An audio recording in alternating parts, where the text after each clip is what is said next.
Estamos listos para... Ok, comenzamos entonces con la sesión de la tarde y la presentación de Federico Astorga. Hola, buenas tardes a todos. ¿Cómo están? Marcela, yo quería hacer una presentación en PowerPoint. No sé si tengo Sí, que compartir con tal. podés Bien, compartirla, sí. perfecto. Ahí estoy. Eh, no sé si se ve, Marcela, ahí. Creo que está en proceso. Sí, ahora se ve, sí. Ah, perfecto. Ok. Bueno, ahí voy a poner el cronómetro para no pasarme el tiempo de los 15 minutos. Em, bueno, mi tema de la ponencia, ¿sí? El título es Merton y el existencialismo, entre Heidegger y Sartre. Así que bueno, ahí los tenemos a los tres. Va a haber una vinculación, bueno, que primero tiene que ver con esta perspectiva, este trabajo de investigación que ha hecho Ross Lavery respecto a justamente la vinculación entre Thomas Merton y su obra, sobre todo a partir de ciertas cartas. Nosotros nos vamos a concentrar en Notas para una filosofía de la soledad, igualmente, en relación a los existencialistas, ¿sí? Ross Lavery advierte ciertas características por las cuales podemos conectar las obras de Merton con ciertos existencialistas. Nosotros particularmente en Heidegger y Sartre vamos a ver esa vinculación. Para empezar, los tres tienen esta idea de rechazar la metafísica racionalista, ¿sí? Que bueno, es la tradición que proviene en filosofía desde Platón hasta Hegel. Por supuesto que la figura de Descartes es muy importante allí. Y de colocar, por supuesto, la razón sobre el aspecto emocional o vital, terrenal del sujeto, ¿sí? Entonces, Merton dice, acuerda con estos existencialistas en recuperar lo que es la experiencia de vida, ¿sí? El aspecto vital del hombre, concreto. Tanto Heidegger como Sartre hacen esta crítica, con la cual acuerda Merton, de que a lo largo de esta historia del pensamiento, de la humanidad, de la filosofía, se ha, por un lado, para Heidegger, olvidado el ser, ¿sí? Que es la gran pregunta que plantea él en Ser y Tiempo, como vamos a ver. Y bueno, para Sartre está este problema de que la existencia precede, perdón, que la esencia precede a la existencia. ¿M? Que primero hay un ser determinado, predeterminado por el hombre, que luego se vuelca en su aspecto terrenal concreto, sensible, como diría Platón también. Hay un objetivo común entonces, que es esta superación del cartesianismo, del sujeto como cogito, como puro pensar, y por supuesto el dualismo que conlleva eso en pensar al sujeto, ¿no? Como animal racional, un res cogitans, y por otro lado un animal que posee una extensión, una corporalidad, la res extensa. Entonces, el fin último de esta ponencia es revelar la construcción del propio ser a través de los actos, pero para alcanzar la trascendencia, que es donde estaría uno de los ejes problemáticos, porque van a tener diferentes perspectivas sobre lo que implica esta trascendencia. Y Merton, bueno, ya hace esta primera distanciamiento respecto, por ejemplo, a la filosofía de Sartre, en la cual el sujeto está en un devenir indefinido, ¿sí? Porque se va produciendo, va alcanzando su esencia a través de los actos, pero bueno, nunca termina de alcanzarlo, ¿sí? Bueno, entonces revisemos estas concepciones de Sartre y Heidegger sobre la existencia en el debate sobre el humanismo particularmente, ¿sí? Y ahí desembocamos en el diálogo con Merton. Creemos, efectivamente, como dice allí, que el monje realiza una síntesis superadora de estas dos filosofías. Me voy a volcar simplemente, por cuestiones de tiempo, obviamente, al debate generado entre Sartre y Heidegger a partir de El existencialismo en humanismo, esta conferencia famosa de Sartre de 1945, publicada en el 46, y la carta sobre el humanismo de Heidegger, en la cual él responde a las postulaciones que hace Sartre. Bueno, algunas cuestiones contextuales, simplemente muy básicas, ¿no? Sartre había pasado durante la Segunda Guerra Mundial por esta experiencia de ser prisionero de guerra. Esto lo empuja, influye en su filosofía, además de la lectura de Heidegger, a publicar El ser y la nada en 1943. Lo que aquí se destaca, como ya Heidegger lo había postulado en Ser y Tiempo igualmente, es el acento sobre el Dasein, es decir, sobre el sujeto, el ser ahí. como se traduce asistente para Sartre. Bueno, y en 1945 vuelca en esta conferencia algunos aspectos fundamentales del existencialismo. Primero se defiende de ciertas críticas que desde el cristianismo y del marxismo, nosotros nos concentramos en algunos postulados fundamentales. Claro, el primero es esto de que la existencia precede a la esencia, ¿no? Que el hombre comienza por existir, que es un ser arrojado al mundo y que no tiene una esencia predeterminada, sino que tiene que buscarla. Como lo busca a través de sus actos. Por lo tanto, dice Sartre, el hombre está arrojado a sus posibilidades y es un proyecto que se vive subjetivamente, como dice él, ¿no? La esencia del hombre, bueno, proviene de sus propios actos. No hay una esencia predeterminada. Esto tiene que quedar claro, seguramente están todos al tanto, pero bueno, para hacer un repaso.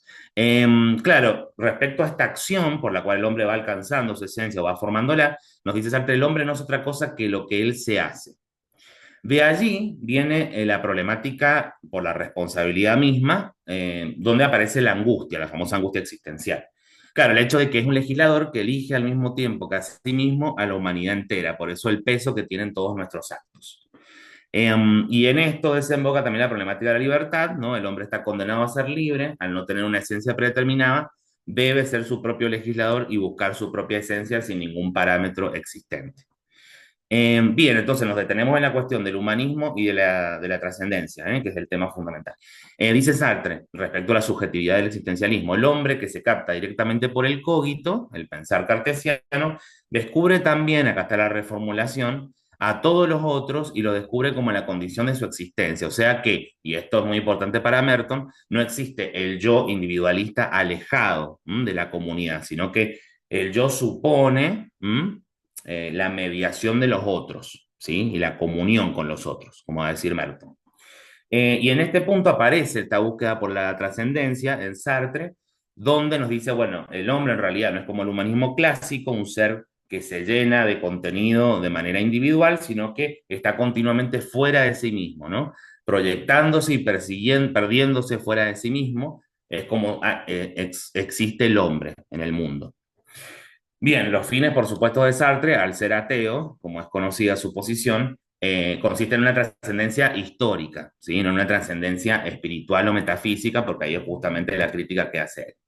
Estoy yendo rápido por la cuestión del tiempo. Entonces, Heidegger responde a Sartre a través de esta famosa carta sobre el humanismo, publicada en 1947, porque, bueno, claro,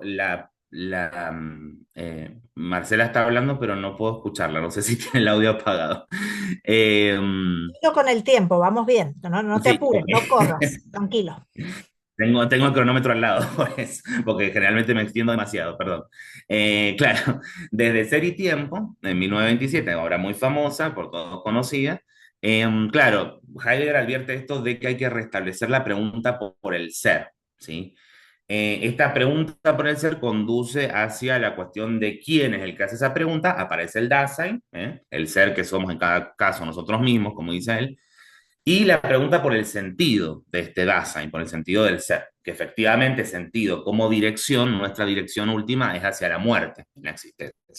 Todo lo que provoca una angustia en el hombre y la necesidad de enfrentarse ante ese fenómeno. Pero bueno, ocurre en la década de los 30.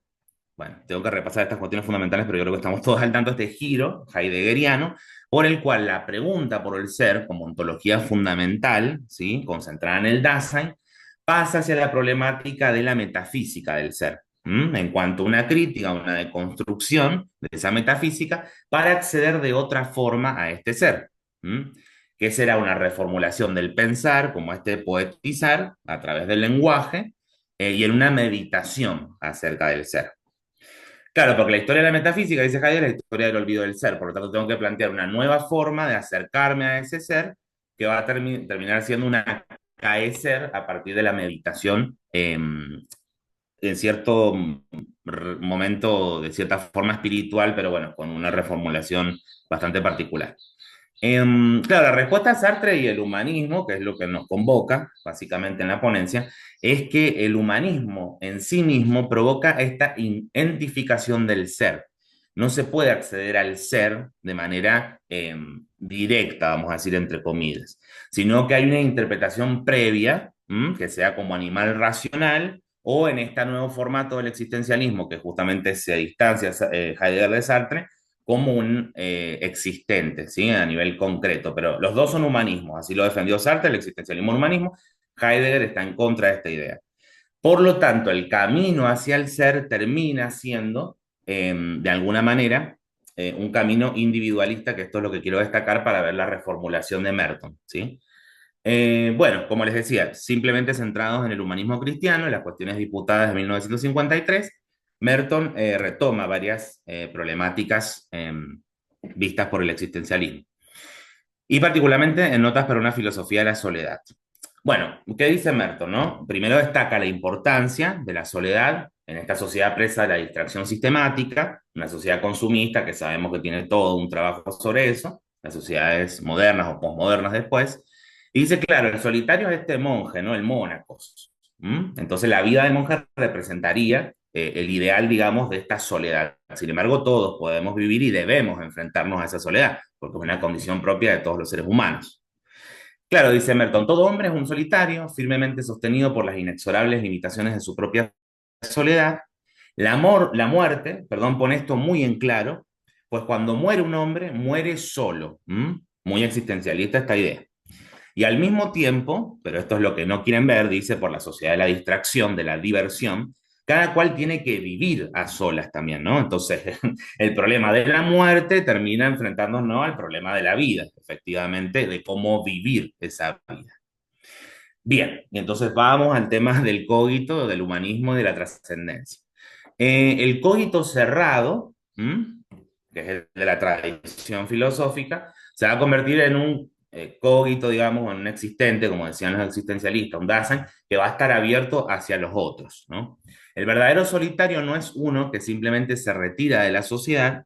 El solitario del que hablo, dice Merton, es llamado no a abandonar la sociedad, sino a trascenderla, no a retirarse de la compañía de los otros hombres, sino a renunciar a la apariencia y al mito de la unión en la diversión, a fin de obtener una unión en un nivel más alto y espiritual. Entonces, bueno, esto es lo que me interesa destacar, ¿no? Como, ya lo vamos a recuperar en Sartre también, y la vinculación, el hombre en solitario no es ese que se aleja, se distancia de la sociedad para vivir en su pura soledad individualista, vuelvo a destacar, sino que implica la comunión con los otros.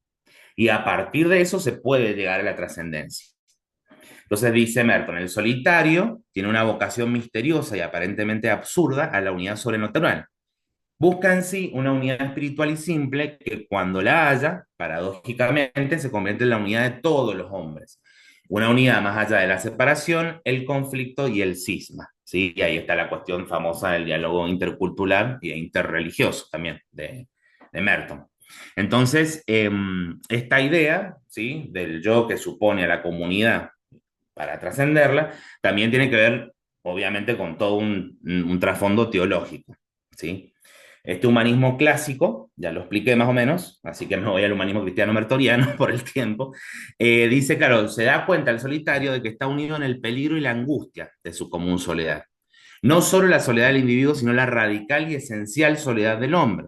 Una soledad que fue asumida por Cristo y que en Cristo se identifica misteriosamente con la soledad de Dios. Entonces ahí hay una identificación, esto es de lo que más quería destacar, ¿no?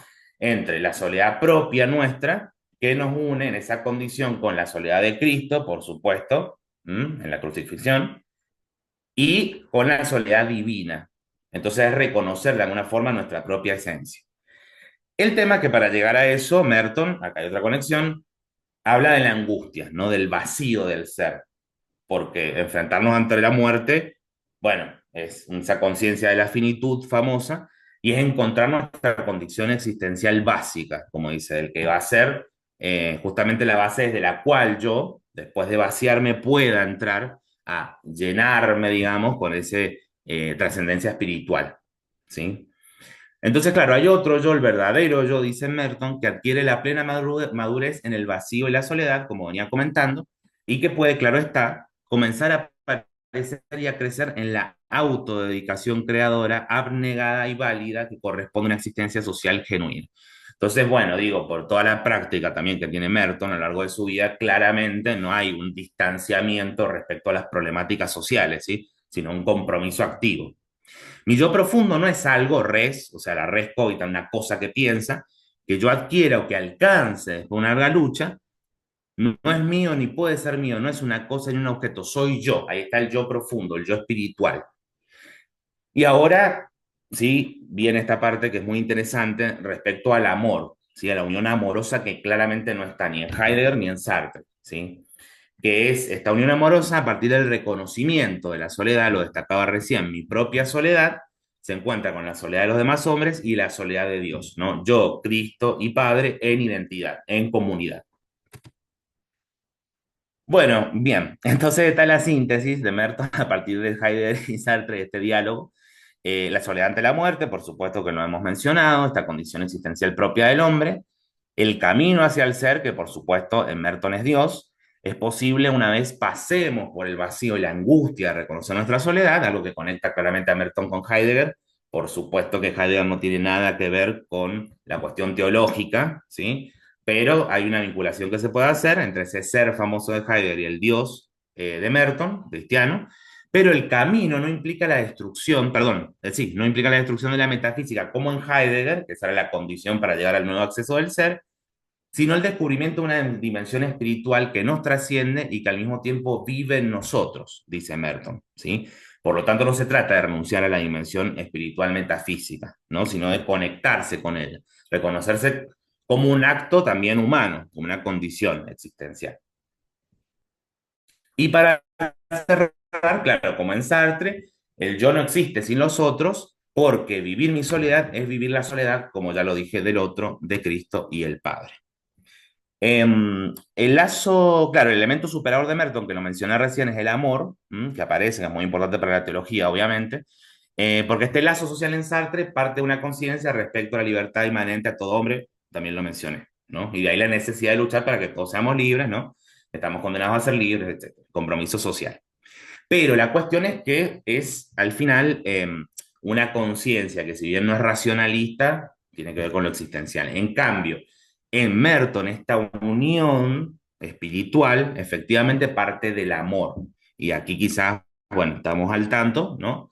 De que no se trata de una lógica preexistente, de un aspecto racionalista, efectivamente, que es lo que quiere superar Merton, sino de esta imago Dei, ¿no? De habernos creado a imagen y semejanza, Dios, habernos creado a imagen y semejanza, y por amor, no una creación de la nada, por propia voluntad, ¿bien? Eso supone que nosotros deberíamos replicar ese amor en nuestra comunidad.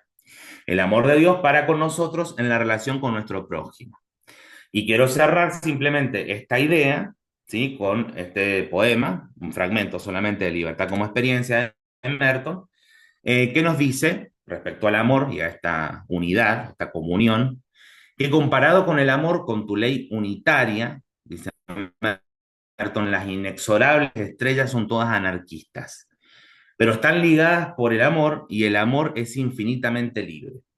Las mentes no pueden comprender, ni los sistemas imitar el designio de tal simplicidad.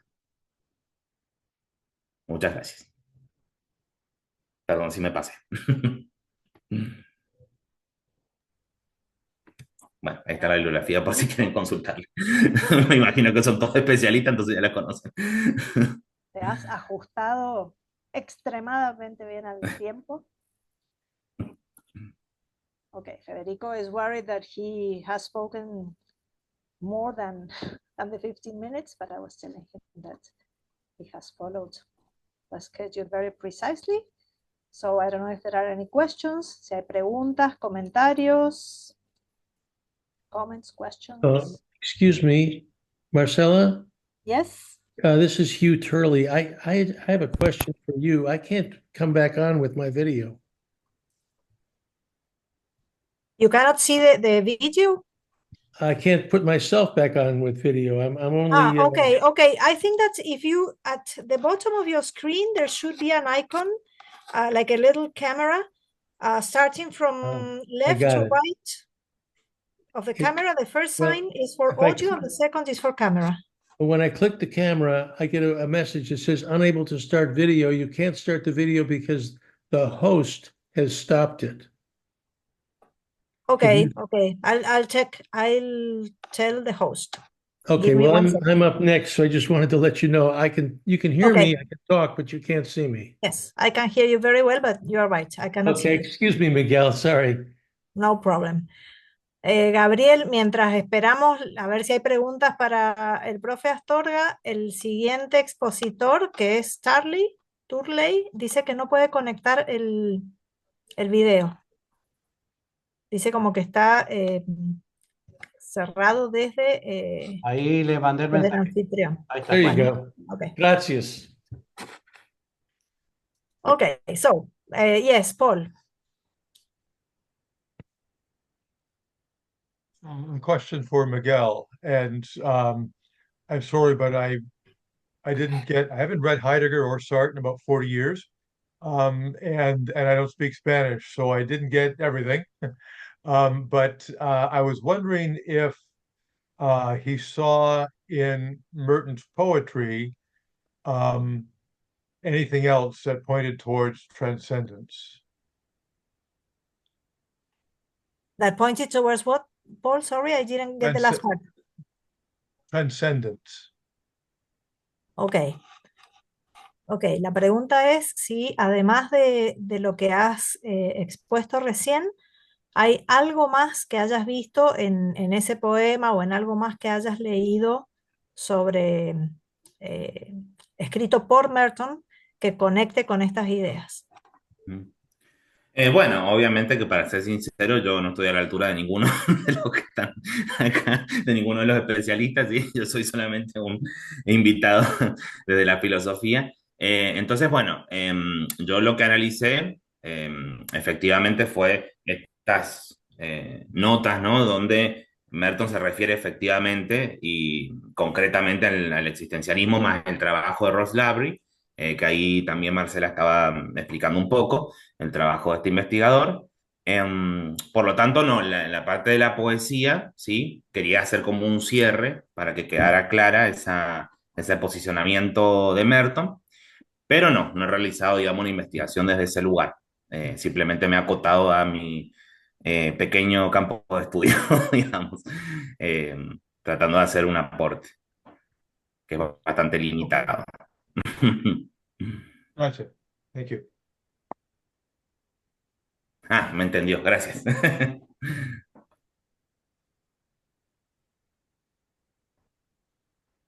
Okay, any more questions or comments? ¿Hay más preguntas?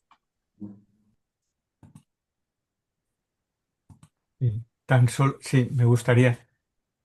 Tan solo una observación, una sugerencia, bueno, además de agradecer el comentario, que creo que efectivamente está muy limitado, pero muy bien delimitado por eso mismo.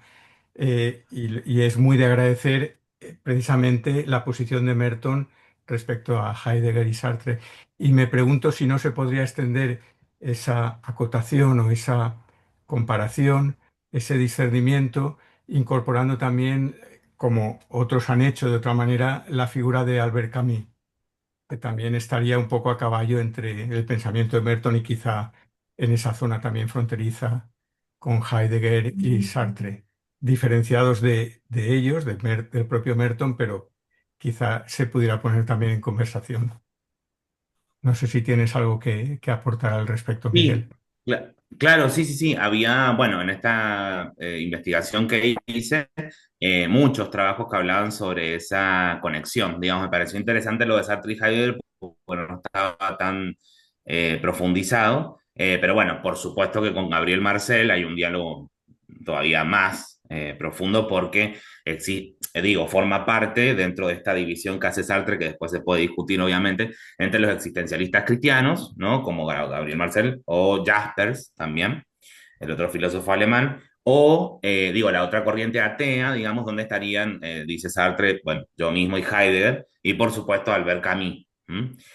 Entonces, sí, es muy interesante porque todos estos filósofos claramente ateos, ¿sí? Están en posiciones, digamos, desde los fundamentos, eh, muy lejos, ¿no? De esa religión, digo, de una trascendencia espiritual y de la teología, por supuesto. Y sin embargo, claro, encontré esto, que a pesar de esas grandes diferencias y por el mismo posicionamiento Merton, como decís, ¿no? De superar o de ir conectando y trascendiendo las fronteras.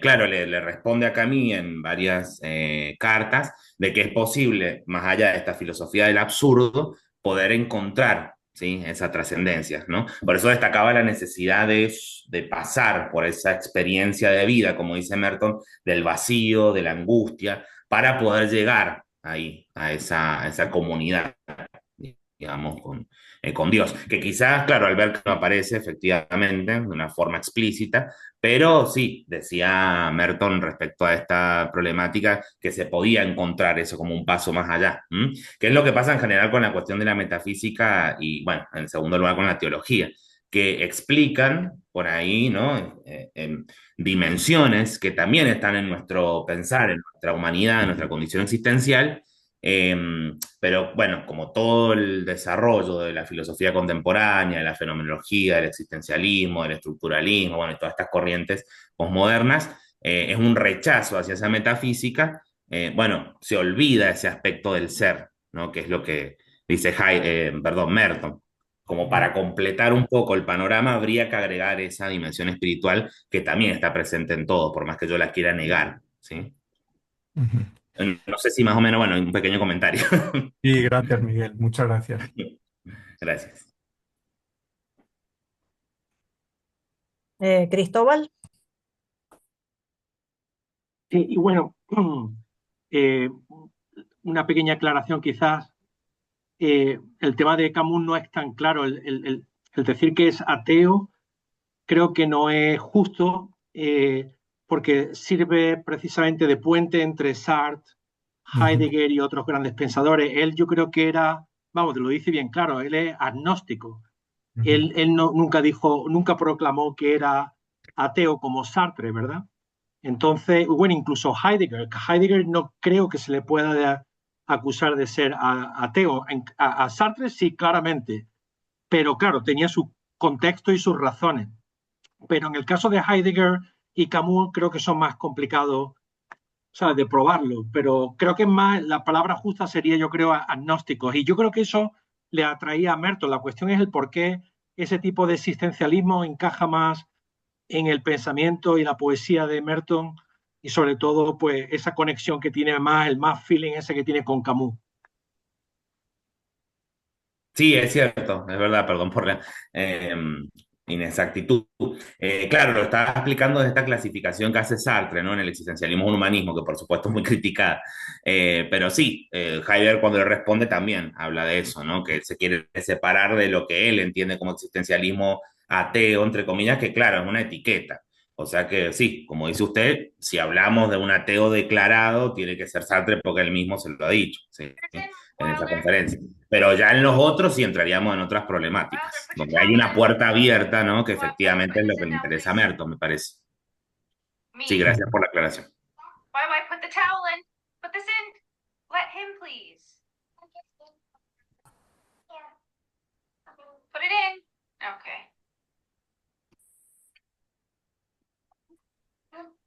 Okay, so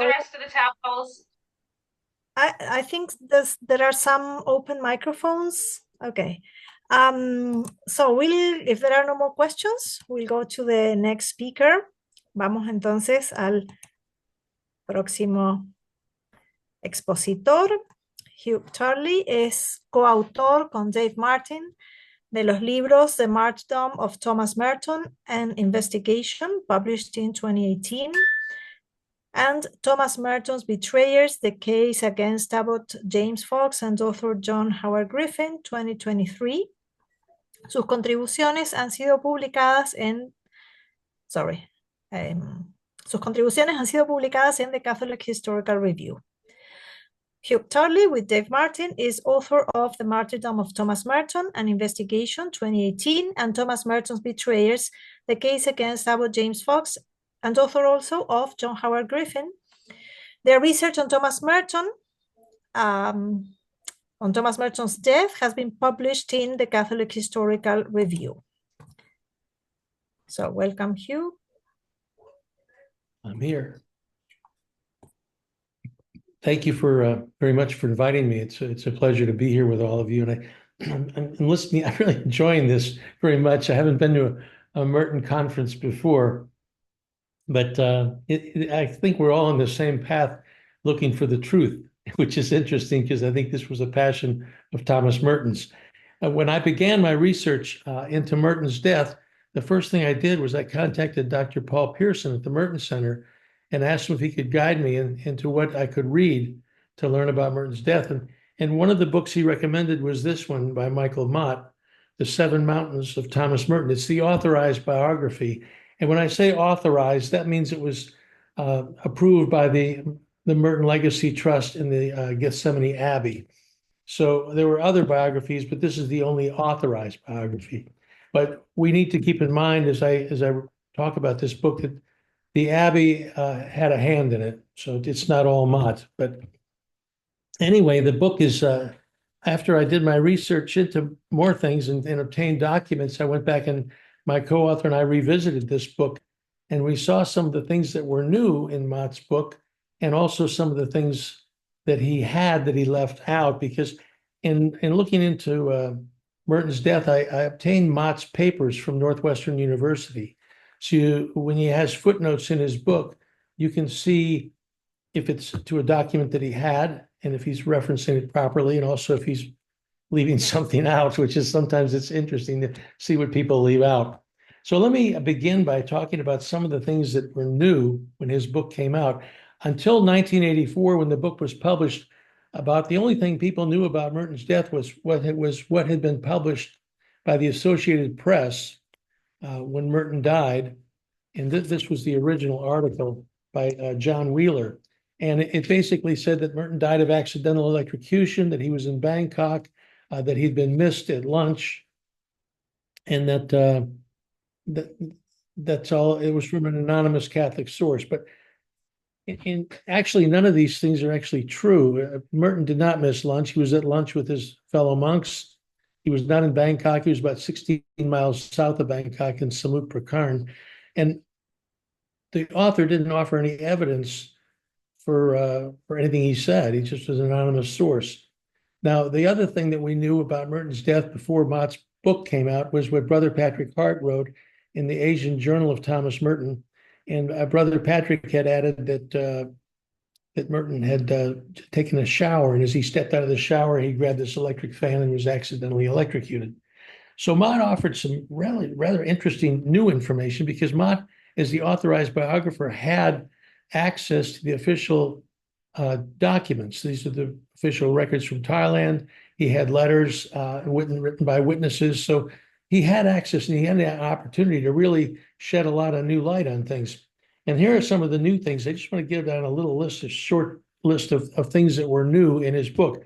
One of the things he revealed was that the official cause of Merton's death was not accidental electrocution. And this is quite remarkable, because up to that point, for 16 years, people had said the death was accidental electrocution. He also announced in his book that the police had engaged in a cover-up. Well, that was new.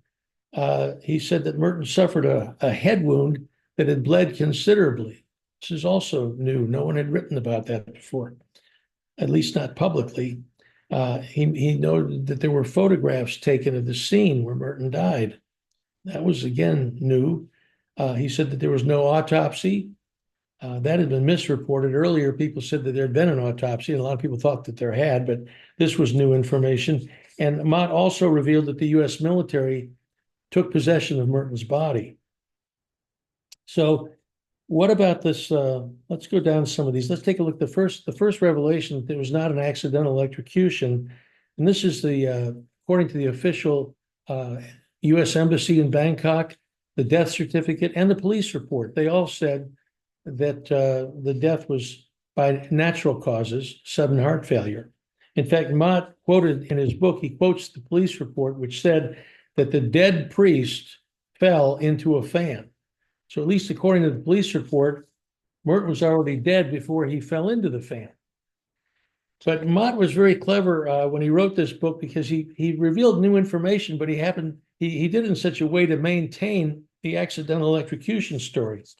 So while he tells the readers that the official official report said he died of a natural cause, Mott prefaced this by writing about this fan that had been miswired, and if you touched it, you'd get a shock, which by putting that first, it sort of leads the reader to believe that maybe Merton touched the fan, got a shock, and it caused the sudden heart failure. That sounds more logical than a dead priest falling into a fan, but still, that's what the police wrote. They wrote that Merton was dead before he came in contact with the fan. Now, that there was a cover-up by the police is also interesting. Mott wrote it this way, and this is a quote from him. He said, the police investigation had not inspired much confidence.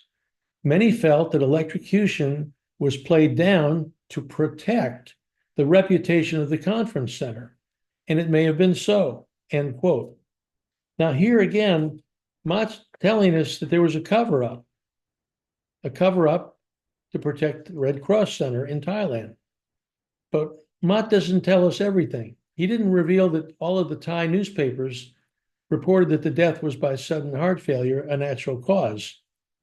And none of the Asian papers in Thailand reported that it was an accidental electrocution. That was the news report for the United States and the rest of the world. And then there's this head wound.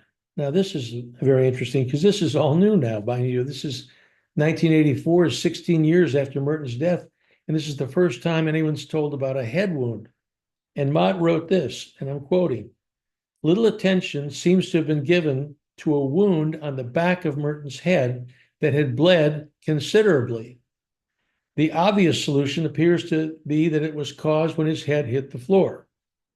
Well,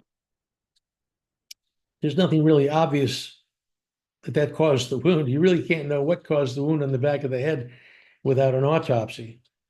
And there wasn't one.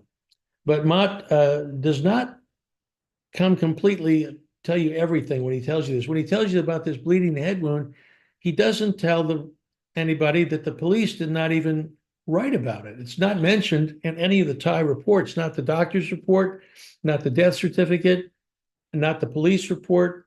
It's completely ignored. And it was ignored as far as the public was concerned for 16 years. Nobody even knew about it.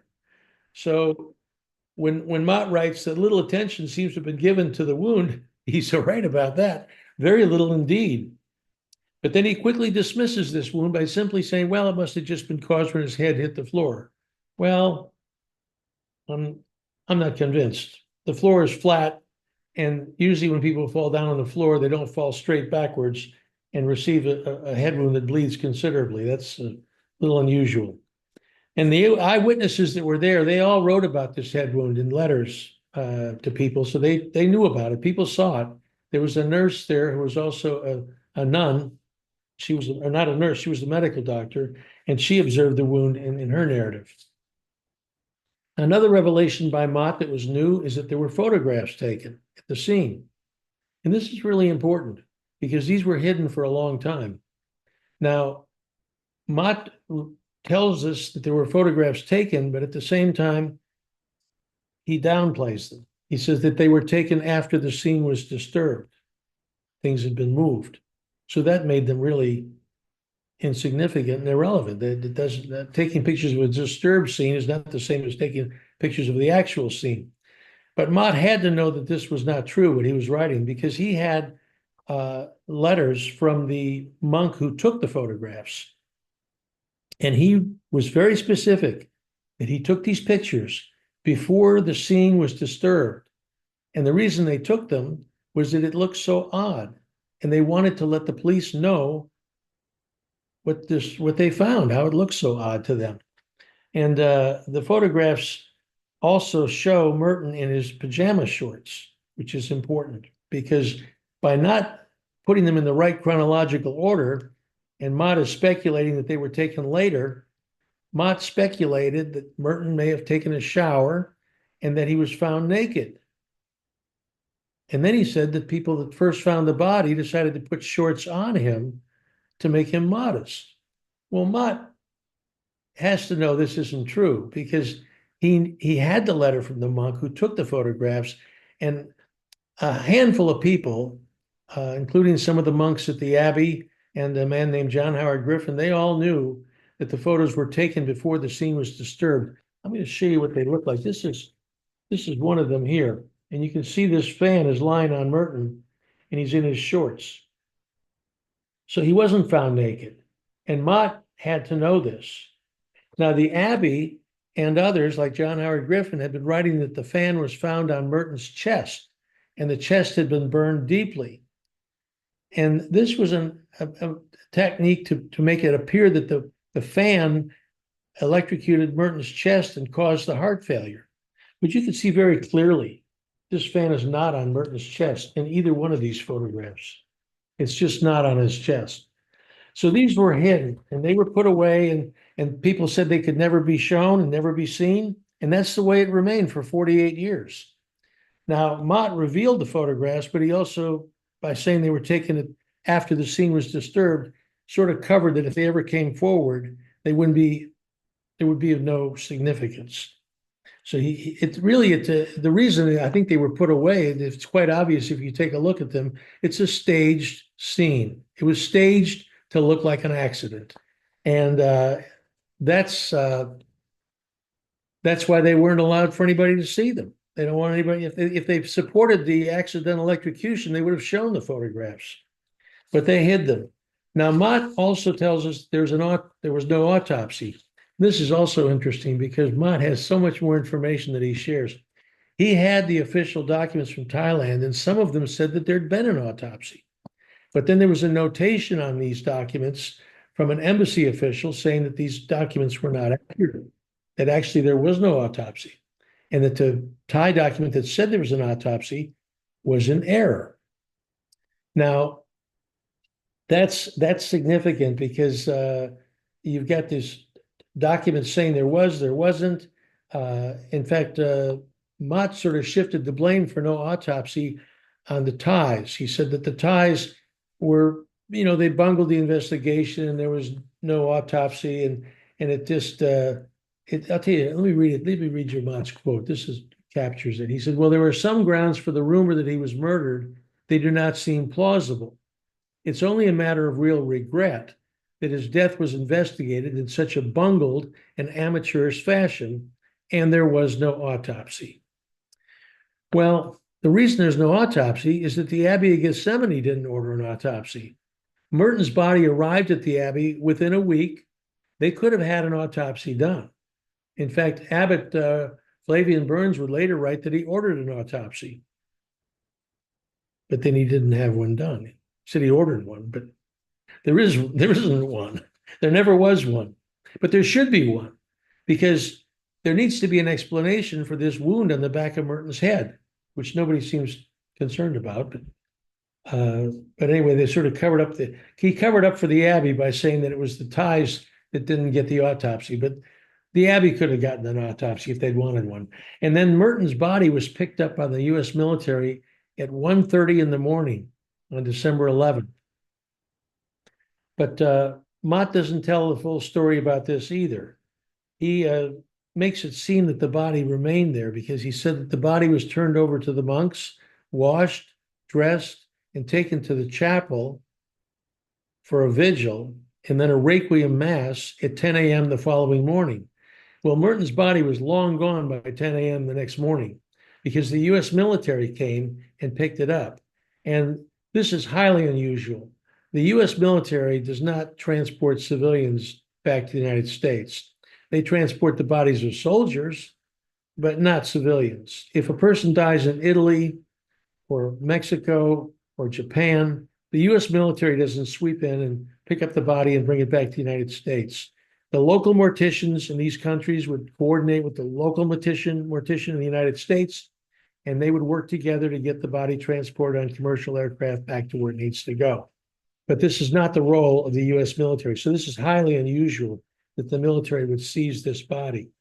Now, I have to talk to you about this fan for a minute, because this is really one of the big revelations in Mott's book here, is that there was this fan was lethal. It was deadly. And he tells us that one of the first monks, there were three that entered the room, and one of these monks tried to move the fan and became stuck to it because of the electric shock. And it jerked him sideways. and he couldn't get free until another monk unplugged it. Sounds like a pretty lethal fan. But that's not what the witnesses actually said. The people that were there said that he touched the fan and recoiled. He didn't grab it and get stuck to it. No one said he got stuck to it. The police report said he recoiled when he touched it. But there's a document that's a fake. It's a fraudulent document. And we write about this in our first book, The Martyrdom of Thomas Merton. It's by a witness named Odo Haas, but he didn't write it. Someone else did, and that person wasn't even there, because there are so many errors in this document. If you look at it carefully, you can see that it was not written by him. For one, he says that 4 monks entered the room and found the body. Well, there were only 3. That's a big error to say there were 4 of you when there were only 3. He also said that someone told him to take the photographs. Well, that's not true either. The person that took the photographs was a Filipino monk named Celestine Say. And Father Say said that Odo Haas told him to take the photographs. And this makes more sense because Father Say's room was across the hallway from Merton's. So he could just go over and pick up his camera and come back and take the pictures. Haas was in another cottage, and he came from swimming. He didn't have a camera with him. So nobody told Haas to take the pictures. Haas told someone else to take the pictures. So this fake document that says that he was stuck to the fan is very interesting because Mott had this document in his possession. It's in his papers. But if you look at the footnote for this man being stuck to the fan, it's an endnote. The endnote does not reference that document. It references a letter from Father Say. And that letter from Father Say said that when Haas touched the fan, he only got a slight shock and he recoiled away from the fan. So I think Mott must have known that that was a fake document. It was also, there was another writer who lived, it was in the cottage at that time, with John Moffat, who was the poetry editor for American Magazine. And he had that document, a copy of it. It was a fake document, but Mott and Moffat, especially Moffat knew it was fake because he filled his whole thing with question marks. He didn't think it was accurate, but he used it. He used it and said that the monk was stuck to the fan. But again, Mott, in his book, A New Charter for Monasticism, that was published in 1970, did not give a source for that because the source is a fake document. Now, it's interesting when you see that there are fake documents, you have to wonder about it. And Mott also doesn't tell you the name of the manufacturer of that fan, because people, I think, when they don't know, they just assume, well, it must have been a third world country, it must have been an inferior electronic product that could shock you and kill you.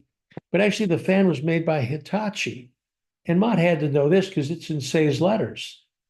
And he had those.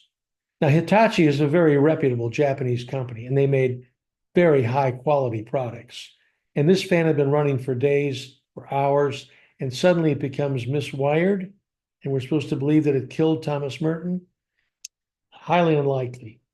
And finally, Mott, who had the police report, does not tell anybody this, but I think it's worth noting. The police report had no author.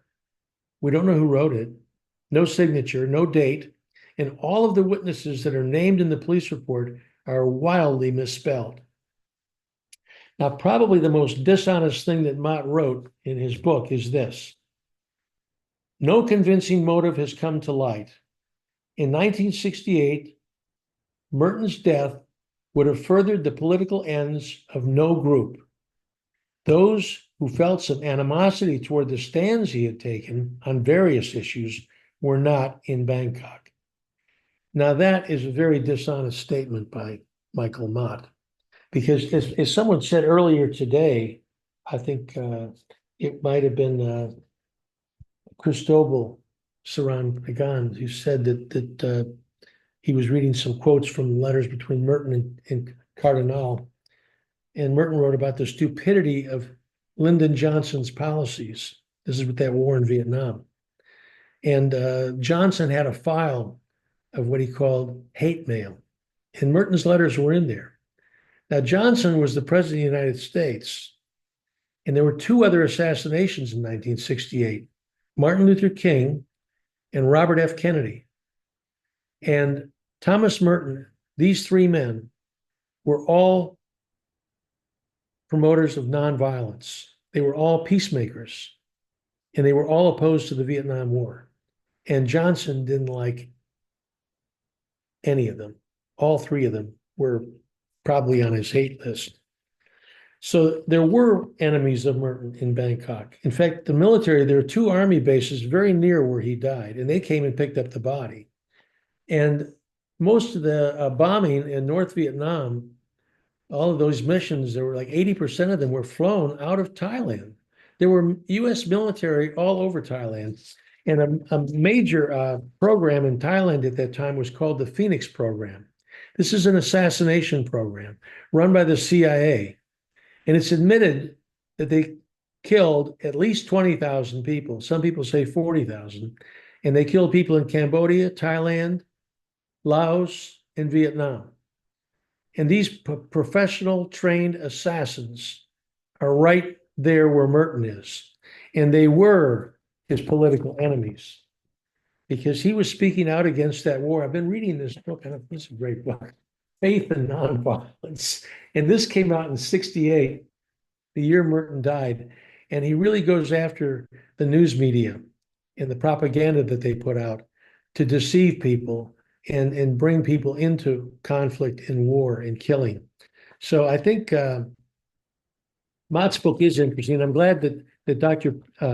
Pearson recommended it to me because by finding the endnotes in the book, I was able to find some of the other witnesses, and one thing led to another, and I got more information. Eventually, I found these important photographs. They can be published in an academic journal for educational purposes. They can't be published in a book or something without the permission of the Abbey because they hold the copyright. But the news media could publish them. If the Catholic Church or the Catholic media wanted to publish them, and they need to get out there because if we're going to canonize St. Thomas Merton, and I think a cause for canonization is in order, people need to know how he died. I want to say one more thing. I was not in Rome, but my co-author was for a Merton conference in 2018, and Cristobal Saran Pagan was there. And I remember when my co-author came back, he told me that Cristobal had said to the group that oftentimes people will say to him, I don't care how Merton died, I only care about how he told us to live. And Cristobal told the group, does it matter how Christ died? It's a good question, because it does matter how and why Thomas Merton died. And if any of you have any questions at all about what I've said or what's in anything about his death, I can answer any question, and I welcome them. That's all I have. Thank you. Thank you, Hugh. I don't know if there are any questions or comments or preguntas en español, and I can translate. Or if they are in English, just turn on your microphones and you can ask Hugh directly.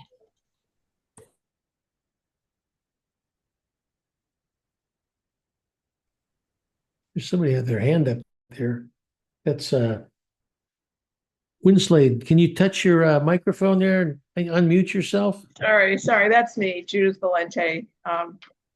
Hi, Hugh, and thank you for your presentation, Hugh, and your research and your perseverance. I guess I have two questions and maybe one is a comment. One is that, having been a reporter all my life, or most of my career, and looked at a lot of police reports, witness statements often are conflicting and, tell different stories. So I'm wondering if that's ever kind of entered your mind, that was perhaps why there were some discrepancies in the witness comment statements. And secondly, I wonder if we can't just agree that we may never know what killed Thomas Merton. I mean, there are cases in history where we just don't know the truth because there was no one there to see the act. So that's kind of my second point. if at some point we could just agree that we're never going to know the full truth of this. And thirdly, something I've struggled with, having read some of the articles and that you've published and you're a co-author, and why would the CIA go after Thomas Merton? Wouldn't the Berrigan brothers be much more logical targets for them? Or Dorothy Day, who was, the FBI had I was just reading where the FBI said she should be, if there was ever a threat to national security, Dorothy Day needed to be arrested. She needed to be confined. So there were a lot of other people, I think, who were even more high profile than Merton. So forgive me, I'm throwing 3 points at you at once, but I like it. I'm totally interested in what you have to say. Thank you, Hugh. Well, Judith, I'm really glad you brought those points up, because these are great questions, and I can answer them for you. And they're really important questions because they're logical to ask. As far as the conflicting witness statements, there really aren't that. I mean, if you know of a conflicting witness statement, I'd like to know what it is, because most of them are pretty consistent. They've just been suppressed. So we didn't know what these witnesses had said because no one gave them voice before, especially those 3 monks that were first on the scene to find the body. There's no conflict there. And they've been, Father Say wrote 6 letters. We have 4 of them. And he's very consistent about what he tells everyone that he saw. So I don't think that there could be conflicting witness statements from memories and so on. I think that's possible, and that does happen with police reports. But in this case, I think they're pretty consistent. And if there's a conflict between any witness statements, the biggest conflict is between the witnesses and that fake statement. And there's no doubt that that's a fake statement. There's a whole section in our second book about why that's a fake document. And we even speculate that Abbot Fox wrote it because it has his typical misspellings in it and other errors that he's prone to make. So it looks like it definitely was probably him that wrote it. But certainly Odo Haas did not write that document. And I like the way these documents, when they're fake, they'll say at the bottom of the document, it'll say signed, and then they type in the person's name. It's like if you took a note to school from Judith Valenti's mother, and at the bottom of the note, it would say signed by Judith Valenti's mother. I mean, that wouldn't go. So I don't think that there's any conflict with witnesses here. Now, the other point you make is, well, maybe we should just say we'll never know. Well, we know a lot more now than we did a few years ago, because we know now that there's no evidence that Merton was accidentally electrocuted. There's no evidence that he took a shower. And if we did get an autopsy done, and of course, if there's a cause for canonization and sainthood, one of the first things that's done is an investigation, because the Catholic Church doesn't want a grave venerated that doesn't contain the remains of that person. And they would want to dig up Merton's body. And that would be a good time for a forensic investigator to look at the back of that head and see if they could determine what caused it. So, no, there's more work to be done. And I think there's more research that needs to be done. I've only scratched the surface with my co-author, David Martin. But we know that the story that Merton came out of a shower and was wet and it was accidentally electrocuted, that's just false. And we also know that these stories by the Abbey and by Abbot Fox that this fan was found on Merton's chest, we know that's not true because we have the pictures now. So I wouldn't agree with you that we'll never know. We're finding out, and we're going to find out more, because this is not going away. And the more eyes, the better, because each of us comes to this with our own background experience. And you've been a reporter and a journalist, so I'd love to have you on board. I think you could help a lot. And finally, you raised the question of why Merton, why not Dorothy Day or somebody else? Well, that's also a good question. People often ask me that.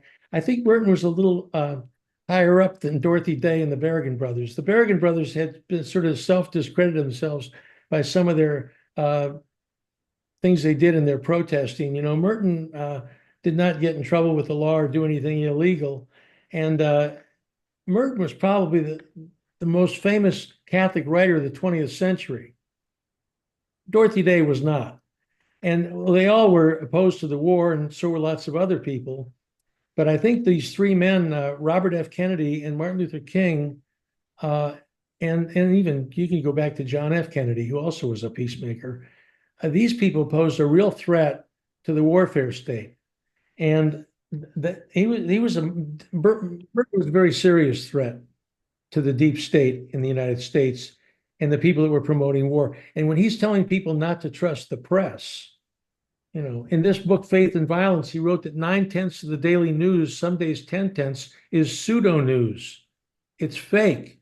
And the news reports of his death were fake, that he missed lunch and that he died in Bangkok. That's not true. And his own death was not reported properly.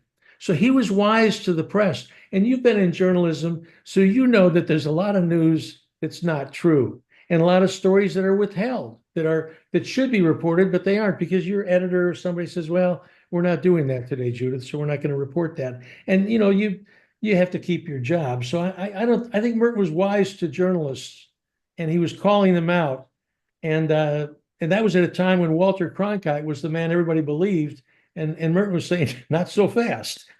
Maybe he's not telling you the truth. So that made him a much more serious threat. And that's why Merton was assassinated, because he was a threat. Anyone else? Or any follow-up, Judith? Oh, and here's somebody get their hand. I'll just say we'll have to agree to disagree on a couple of points, especially about journalists. Oh, I know. Well, you're a professional journalist. We could debate that sometime. That would be fun. Okay. Who's it? This woman's got her hand. Yes, Winslade? Yes. Hello, Hayley Wineslad in the UK. Yes. I just wanted to make two comments. I'm a anthropologist of religion, by the way.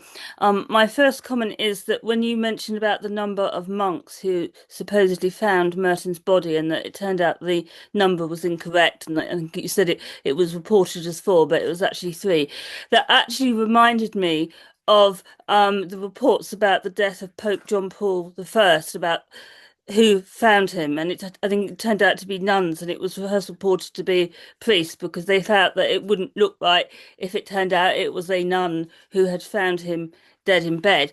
So that was my first comment. The second comment was regarding Merton as the peacemaker and calling out war. Reminds me again very much of where we are now in contemporary society, with the new Pope Leo saying that war has to end, and I do often find myself thinking, oh gosh, is he going to go too far? And are we going to find that, like often happens with other people we know in the past, that there are consequences? It's a good point. That it's happened to Jesus Christ a long time ago. It's a pattern. If you tell the truth, if too much truth, it's dangerous, especially if you have a voice that people listen to. If you're in a position, like I can tell the truth about something, nobody listens to me. But if you are a widely read author like Merton, or you can, like Martin Luther King spoke on the mall in Washington, D.C., drew 250,000 people. If you can draw a crowd and people are listening to your message, and it's not the message of the authorities, it can get you killed for sure. And Pope Leo is very charismatic. Yeah, I mean, 1 million young people at Tor Vergata, it just says it. Well, we don't want to be afraid to tell the truth. No. Thank you. Thank you. Well, thank you, Hugh. Now we'll go to the last presentation of this afternoon's session. So let me introduce the speaker, William Horan, first in Spanish and then in English, as I have done in the other cases.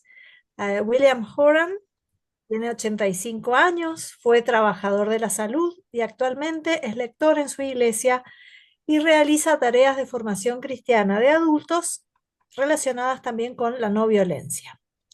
William Horan is an 85-year-old former healthcare worker who is now a lecturer at his church and active in the fields of Christian adult formation and Christian nonviolence.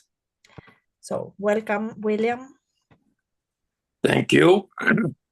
What I'd like to try to do is to show how Thomas Merton, especially at the end of his life, did not like the methods that the active peace people, the activists in the peace movement, were using. He of course, was nonviolence, and he liked many of the people, like the Berrigan brothers and Jim Forrest and Tom Cornell and others, but he didn't like the methods that were being used by the peace activists at that time. That's what I want to establish first. And then I want to try to show that Horan Gandhi, who died fairly recently, 2023 in May, how his peace witness was much closer to what Merton was recommending, the actual tactics that Horan Gandhi was using. So, and then I want to suggest generally that many of the modern peace activists have been using methods that Merton didn't like those I'm going to try to show in the Berrigan brothers use in the Plowshares movement. Those methods were not consistent with what Merton wanted. And Horan Gandhi's later on, Horan Gandhi was active in the at the time of the Plowshares movement in the 80s, the 70s, 80s, 90s, until recently, till he died. But his methods were much closer to what Merton wanted. So to start with now, I want to quote some of Merton's his quotes that were made towards the end of his life. These are primarily taken from the time he spent in Alaska, which was several weeks before he died in 1968. The first quote, most activists do not go in for naked violence yet, but they will. And the second quote, both of these quotes I'm going to use are taken from Merton's journal that he wrote while he was in Alaska. They were published as Thomas Merton in Alaska, the book, about 20 years after he died. The first quote is on page 109, and the first quote is on page 108. The second quote is taken from page 109 from that book. Here's the second quote. Nonviolence has become all fouled up, and it is turning into a sort of semi-violence.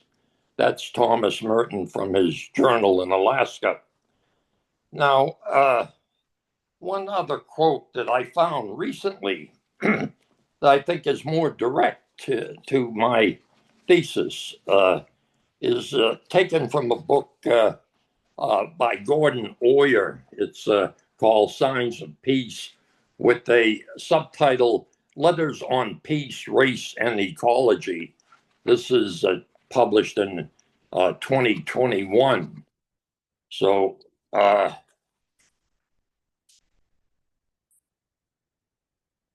so reading from the quote from that Gordon Oyer used, he took this quote incidentally from a tape recorder. Well, the quote was made at a conference that Merton gave to contemplative nuns while in Alaska. This quote is taken from that tape recorder. This is Merton now.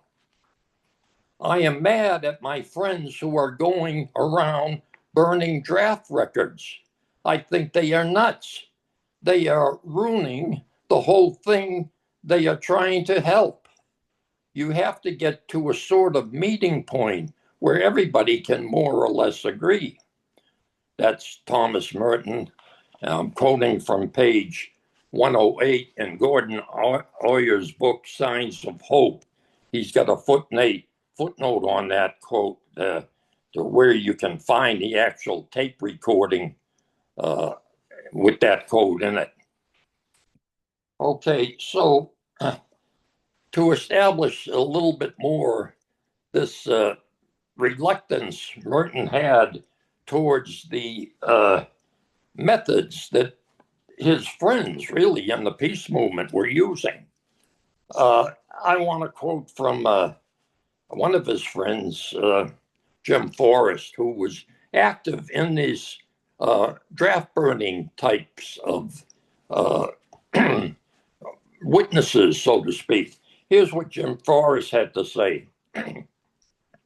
Both Dorothy and Merton, now he's referring to Dorothy Day and Thomas Merton, both Dorothy and Merton were firm believers in patient efforts to simply communicate to others what the gospel is all about, what the church teaches, and the values of paying attention to saints who in various ways set a timely example.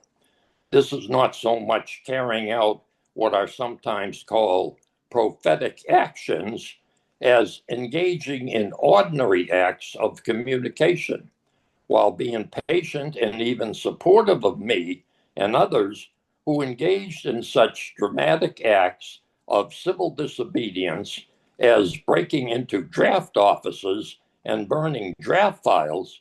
Neither Dorothy nor Merton recommended such tactics as a method of protest. So that final statement, neither Dorothy nor Merton recommended such tactics as a method of protest.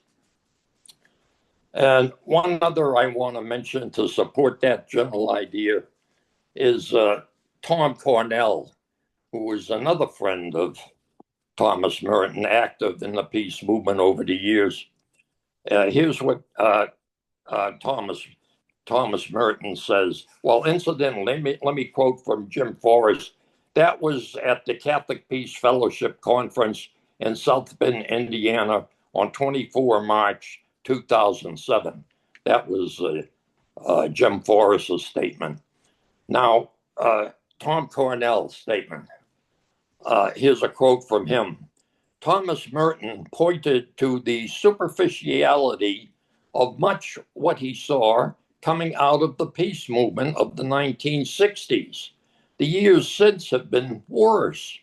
We Christians need to recover what our ancestors in the faith knew about peacemaking. Now, that's Tom Cornell in his article, Christian Nonviolence, Theory and Practice,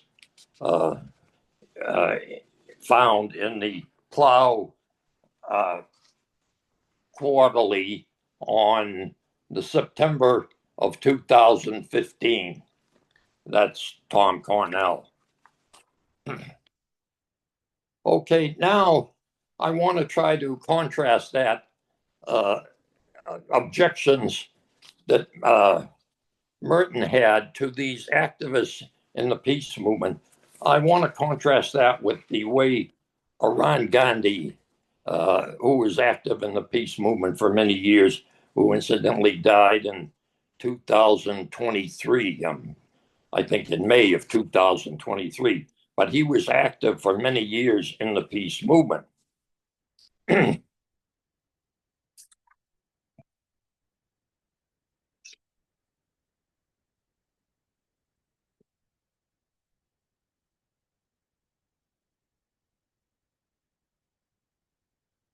Okay, so getting into the question now of Horan Gandhi and how he dealt with the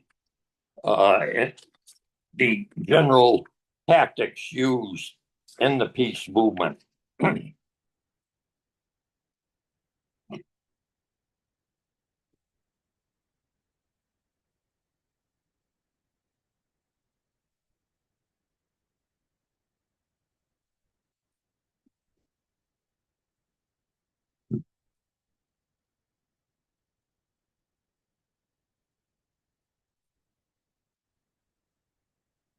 Horan Gandhi said, "You can quote me as saying Mahatma Gandhi would disagree with the plowshares' actions because they employ tactics of secrecy and destruction of property.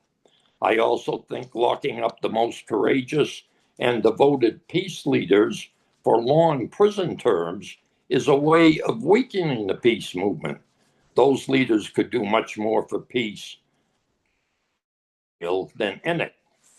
This was taken from, that's Ron Gandhi, taken from the Jesus Journal, summer 1995, number 77, page 44. Here's another statement from Ron Gandhi from his book. It's called The Legacy of Love by Ron Gandhi. Common people who are not directly involved in social debates and political conflicts have their lives to live. They become angry at those who are disturbing their lives or damaging property that has to be repaired using public funds. Thus, the average person, whose support is often necessary for lasting success, is alienated. Rather than leading to a resolution, they escalate the conflict and create more deeply entrenched opponents. Now, Ron Gandhi, of course, supports his grandfather, Mahatma Gandhi, who Thomas Merton incidentally refers to in one of his articles as Ron Gandhi, the gentle revolutionary. Well, this term, gentle revolutionary, is what I want to try to emphasize. The type of tactics that the plowshares, the Bergen brothers, the plowshares movement generally, and a lot of people associated with it, are not gentle enough. There's too much emphasis on the secrecy necessary in order to kind of surprise the authorities, and of course, the damaging of property. So the methods that Ron Gandhi used were more the typical things we're doing now in academic circles, and generally trying to promote fellowship among people without using these, what Thomas Merton might call violence,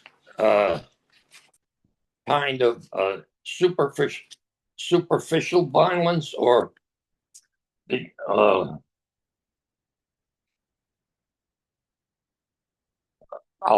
violence, or sort of semi-violence. That's the term that Thomas Merton uses. The plowshares were more in that category, so to speak.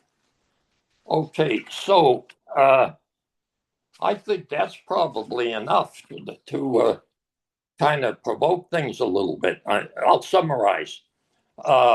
Basically, Thomas Merton seemed to want a much gentler use of tactics in promoting nonviolence. The plowshares movement and others that are focused a great deal on protests and on trying to, well, they were, of course, trying to propose nonviolence, but the tactics they were using were more closely to what Merton calls semi-violence. And so the implications for today is there's still a lot of this plowshare type actions going on. And as a peace movement, we should get rid of it. It's doing more harm than good, basically. And Merton was right. They're basically friends of his, good people, but they were working against what they're trying to promote. I think I'll leave it at that and see what people have to say. Thank you. Thank you. Okay, are there any questions, comments? Yes, Hugh.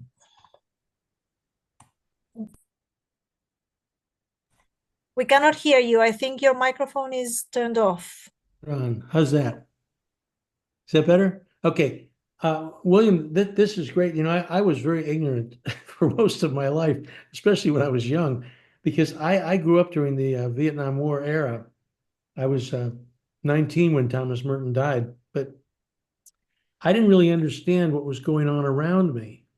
And I was, as you said, I was really unhappy with people that were destroying property and some of the tactics they were using to oppose the war, because they were breaking the law, and I didn't sit right with me, and it made me sympathetic to support the war, which I never should have done. But I didn't feel like I was part of this group. They had a slogan in those days. They said, "Make love, not war." And then they were doing promiscuous actions. And the sentence should have actually said, "Make peace, not war." Not make love, not war. It should be make peace, not war. And I wonder, as you're saying this, exposing this, that this activity is not really working with Merton, but sort of against him, although they appear to be on his side. Do you think some of these people might have been covert agents of the government that were actually, putting a bad face on the peace movement? Do you think that's possible? They were not really genuine people? No, I don't think so. They were basically decent people. These Berrigan brothers were priests. Okay. Even someone like Jim Forrest, he was eventually a conscientious objector and very much friendly with Thomas Merton. Tom Cornell, another friend, Dorothy Day. Oh no, I don't think that. I'm not naming names, but I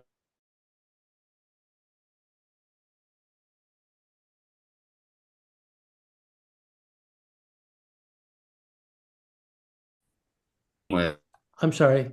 Now we can.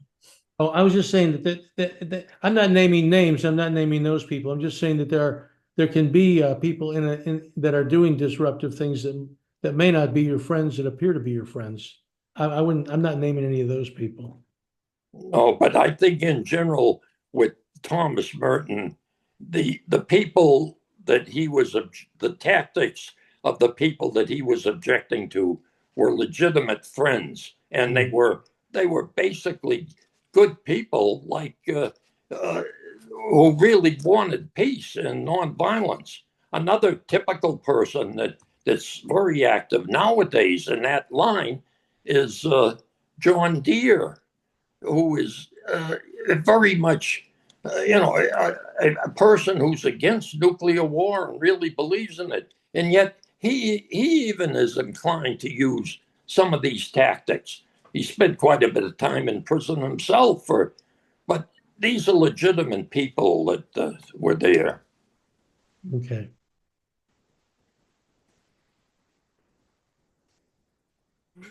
Yes, Judith. Thank you, Marcella, and thank you, William. I'm wondering if you could address some of the positive things that are happening in the Catholic peace movement. I'm thinking of the progress that's been made in getting this Catholic Institute for Nonviolence in Rome, getting Pope Francis to make some statements on nonviolence. So it seems like the more peaceful tactics that you're advocating here are beginning to have some big effects. Oh yeah, definitely people are trying, and they have been right along. Like in the peace movement itself, people like Gordon Zahn, who was an academic early on in the peace movement, those kinds of things were tried.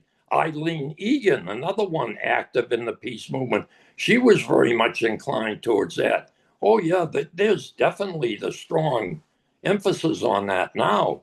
Matter of fact, I can go one step further and say Pope Francis's attempt to so-called establish a synodal church is sympathetic towards this whole type of movement of dialogue, of going along with people, even though you disagree with them. You got to spend some time with them and be sympathetic, and don't use tactics that are going to alienate them right away. So he's recommending this synodal church for the church generally to be more sympathetic towards those we disagree with, more of a gentle dialogue approach.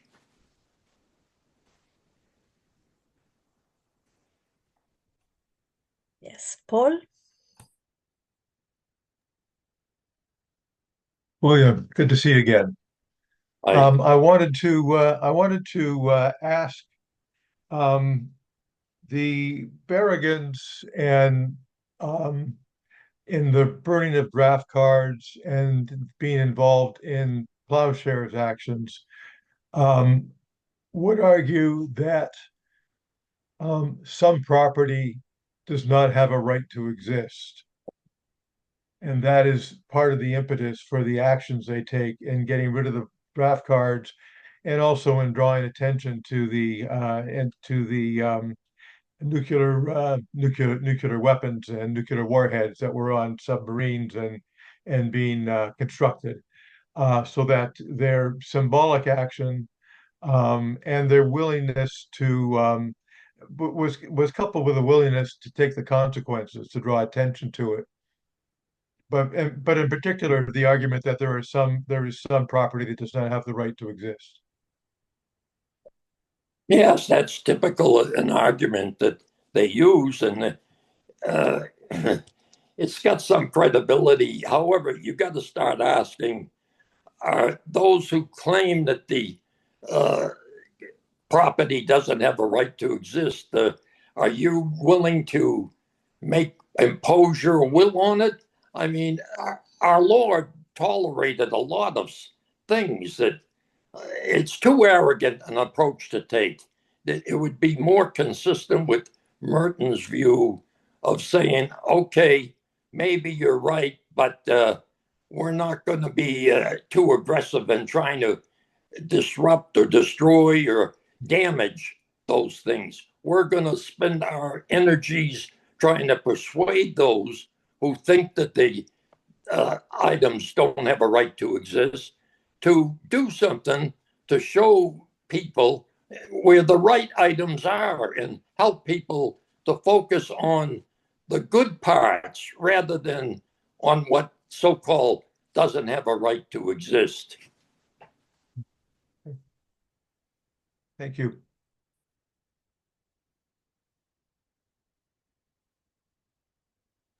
Yes, Jane?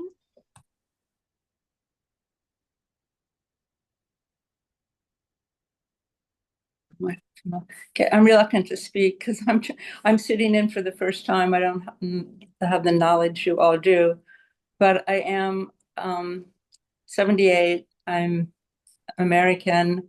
I grew up during the Vietnam era in high school and in college. In the high school, we were so young. We were kids, and all of our young men were threatened by this draft. It was so emotional to me, that's a major difference between the 1960s and what's happening now, and what's happened with wars since then. That draft and to an unpopular war with extremely foreign and difficult fighting situations if you got thrown into conflict. I mean, we had friends who were killed in the war. We had most young people, teenagers didn't want to form relationships. The guys felt like they didn't know if they would ever come home again. I just kind of want to make that point that's a major, to me, that's a major difference of the time. The emotions running high and the ages, these are adolescents who had no choice. Well, Merton certainly would agree with your analysis of the war. It was really disaster.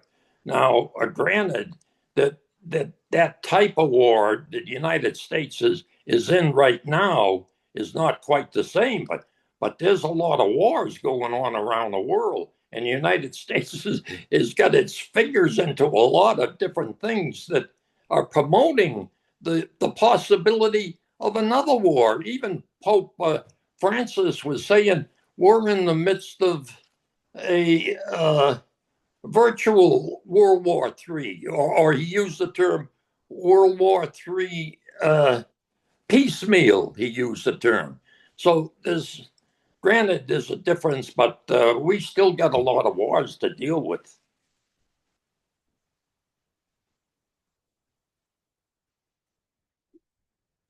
Your microphone is off, Jane. We cannot hear you. I don't know if you're talking. Okay.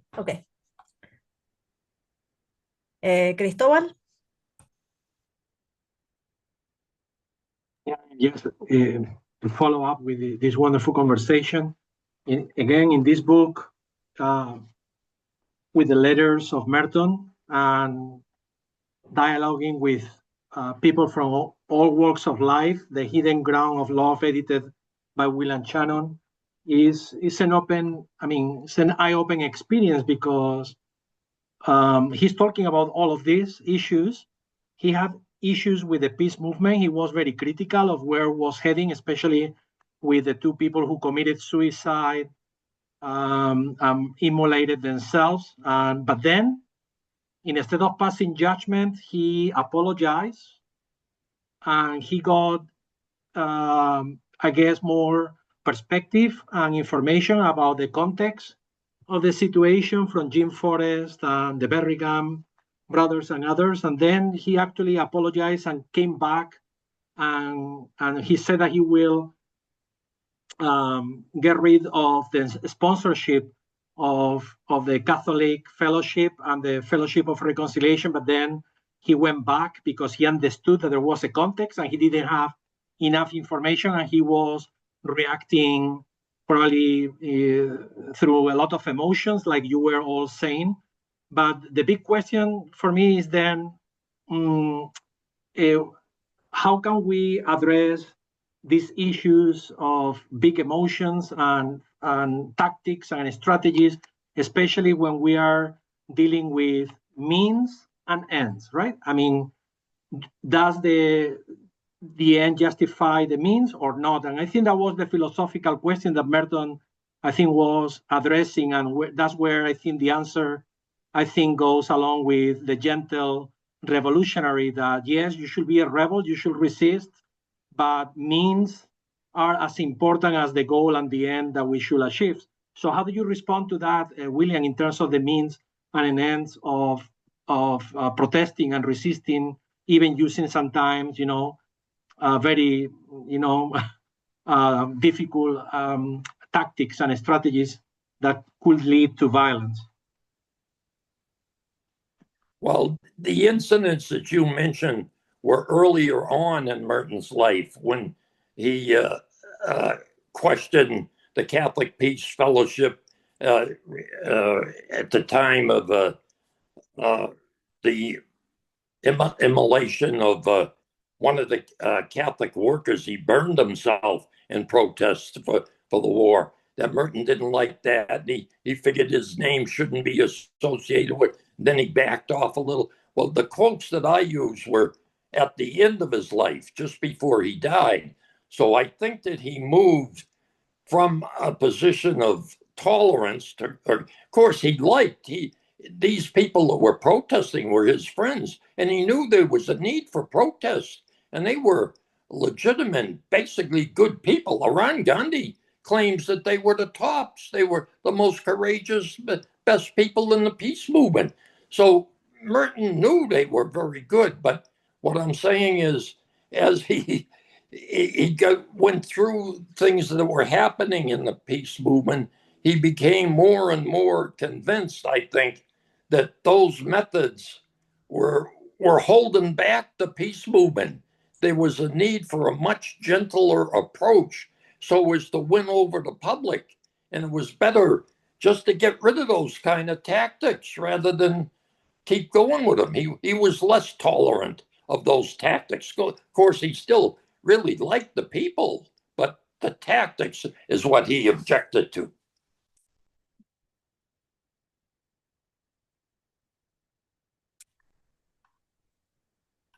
Okay, thank you so much.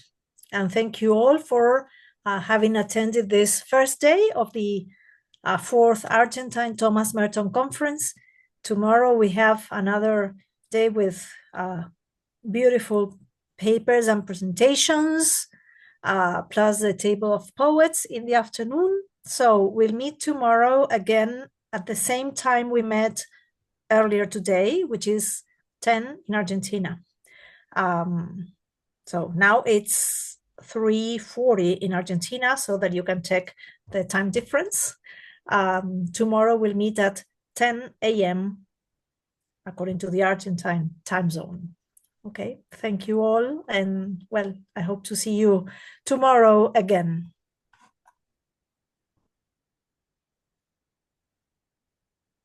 Bye-bye, see you. We'll use the same link tomorrow.